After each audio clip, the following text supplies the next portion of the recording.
Assalamualaikum warahmatullahi wabarakatuh. Perkenalkan, nama saya Amanah dengan NIM 211012112011. Nah, di sini saya akan menjelaskan konsep fluida dinamis pada kolesterol dalam darah. Pengertian kolesterol. Kolesterol adalah lemak yang diproduksi oleh tubuh dan juga berasal dari makanan hewani. Kolesterol membantu tubuh memproduksi vitamin D, sejumlah hormon, dan asam empedu untuk mencerna lemak.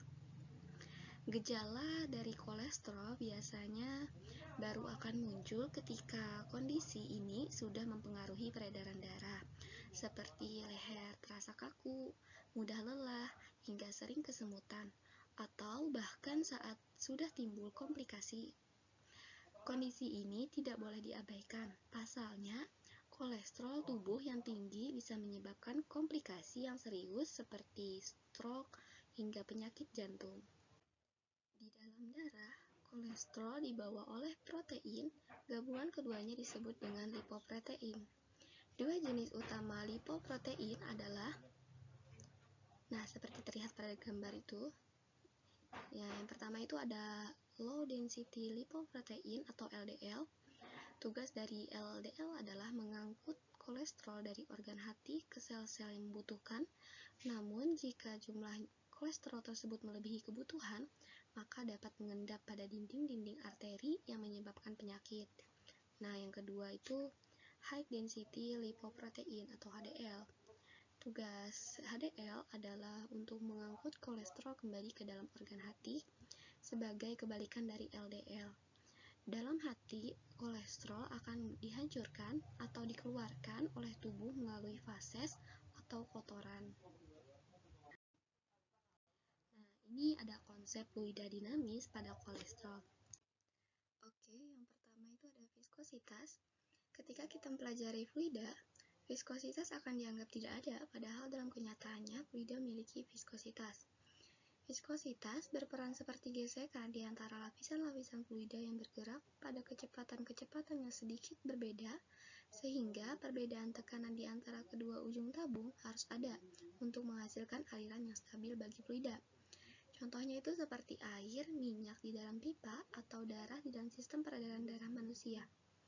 Seorang ilmuwan Prancis, Jean-Leonard Marie Foucault, meneliti sifat-sifat fisika peredaran darah manusia dan berhasil menemukan variabel-variabel yang mempengaruhi laju alir sebuah fluida incompressible mengalir secara laminar di dalam sebuah tabung silindris. Hasil penemuannya disebut dengan persamaan Foucault, yaitu Q sama dengan VR pangkat 4 dalam kurung V1 kurang V2 dibagi 8 eta L. Dengan keterangan Q sama dengan laju aliran volume dengan satuan meter kubik per sekon. R sama dengan jari-jari saluran dengan satuan meter. L sama dengan panjang saluran dengan satuan meter.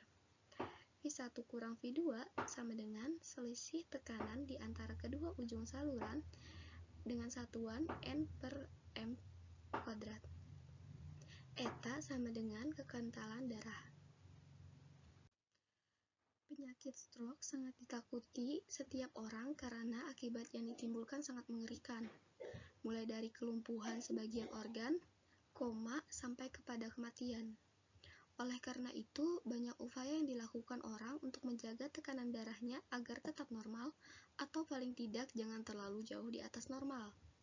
Salah satu biang keladi penyebab tekanan darah tinggi adalah penyempitan pembuluh darah karena pengendapan kolesterol di dinding pembuluh darah. Lantas, apa hubungannya penyempitan pembuluh darah dengan tekanan darah? Dari persamaan Foucault dalam fisika menjelaskan hubungan antara debit cairan Q, yaitu volume cairan yang mengalir tiap detik, kekentalan darah eta, panjang saluran L, radius saluran R, dan beda tekanan ujung-ujung saluran P sebagai Q sama dengan VR pangkat 4 V1 kurang V2 dibagi 8 eta L.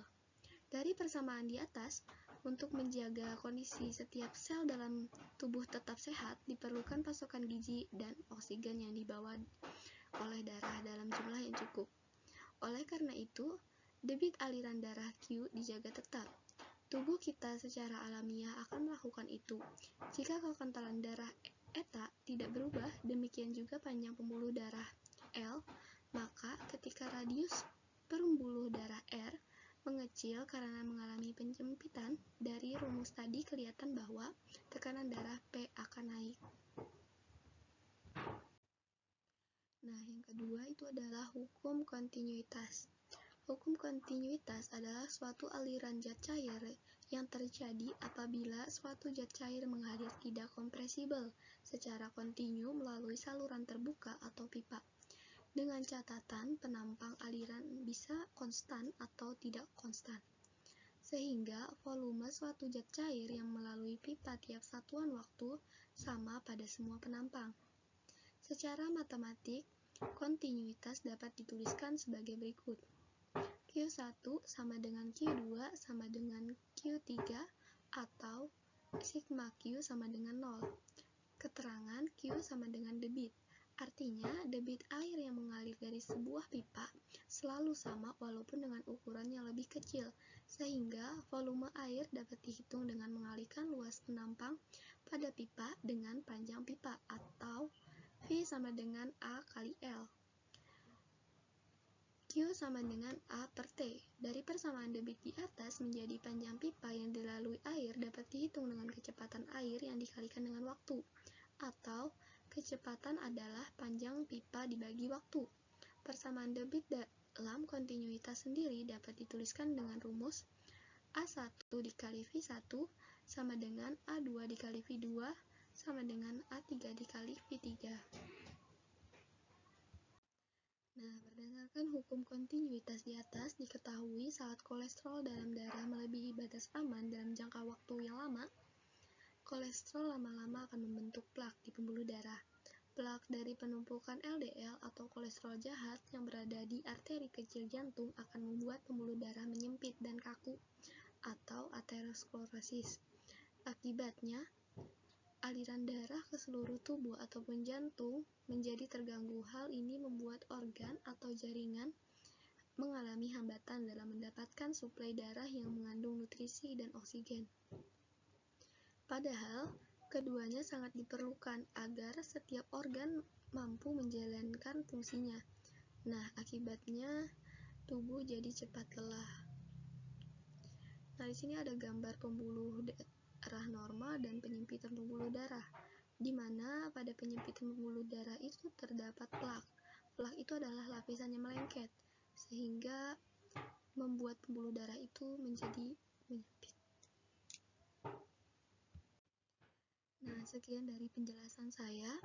Terima kasih. Wassalamualaikum warahmatullahi wabarakatuh.